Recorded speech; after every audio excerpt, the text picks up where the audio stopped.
We are going to start off with Dr. DeCaro, and his challenge and question goes to Dr. Ali. We start your question now. Jesse? Shabir, by what means do you use to measure the truth of your absolute worldviews over those of Christians, Hindus, Sikhs, Jews, atheists, etc.? If your account of reality is closer to the truth than either Dr. Costa's or mine and everyone else in the world who are not Muslim, where is your reality measuring stick which would convince all of us here tonight that what you are saying is absolutely true?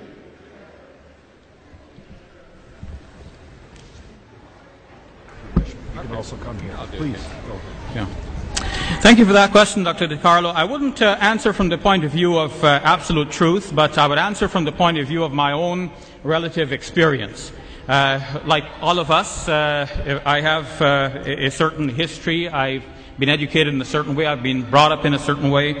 I've had certain experiences in life that have led me to where I am now and what I believe now. But having said that, it seems to me from my brief survey of the world's religions that if there is a religion to pick, then to me the religion is Islam.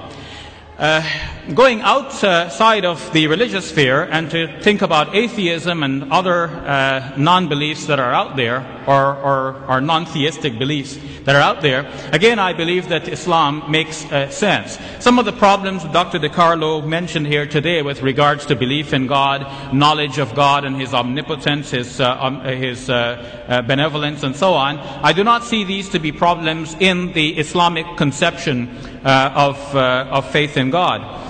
The Quran in Islam I believe to be one of the most motivating factors for me. When I study the Quran, I become entirely impressed that this is a revelation from the Almighty God.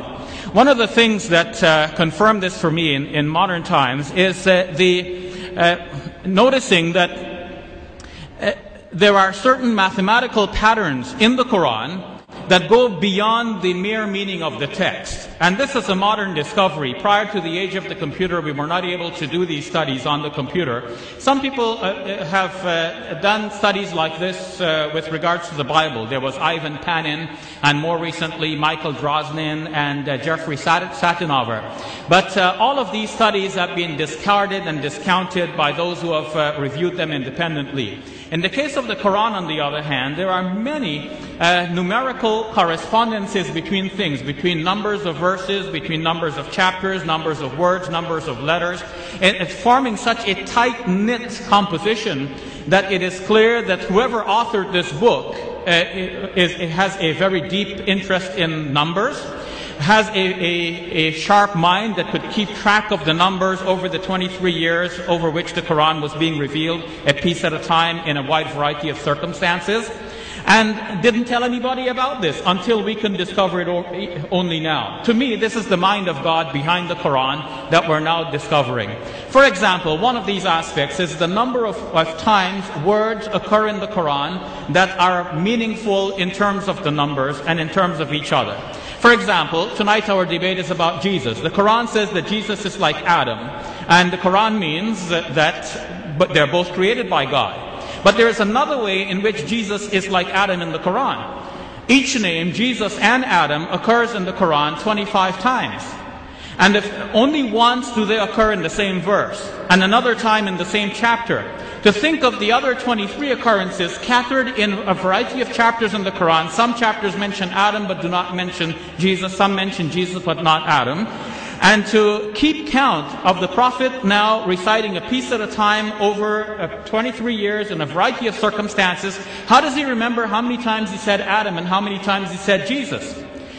More than this, the Quran mentions man, rajul, 24 times, and imra, a woman, also 24 times.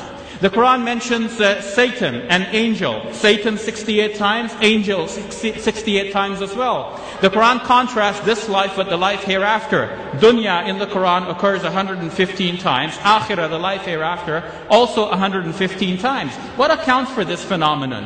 What are the chances that you pick up a book, any book, and you ask yourself, how many times does this book mention the word day? Now, any book will tell you that there are 365 and a quarter days in a year. Now, and every child almost knows that. But what are the chances that the book mentions the word day exactly 365 times? The chance is very remote. The Quran does precisely that. If one were to count the word yawm in Arabic without any suffixes in the Quran, it occurs exactly 365 times. This is one part of a larger phenomenon in which we see that the Quran measures things. Things are measured in the Quran, and the Quran actually draws attention to this. The last verse of the 72nd chapter says that God has measured everything numerically. No one realized at the time that this was actually about the Quran as well. In fact, there are things in the Quran that are measured numerically, and we're only discovering that now. As Adam Smith said in the world of economics, there is an invisible hand guiding everything. To me, there is the invisible hand of God and the mind of God guiding the revelation and the eventual compilation of the Quran as we have it now. Thank you very much.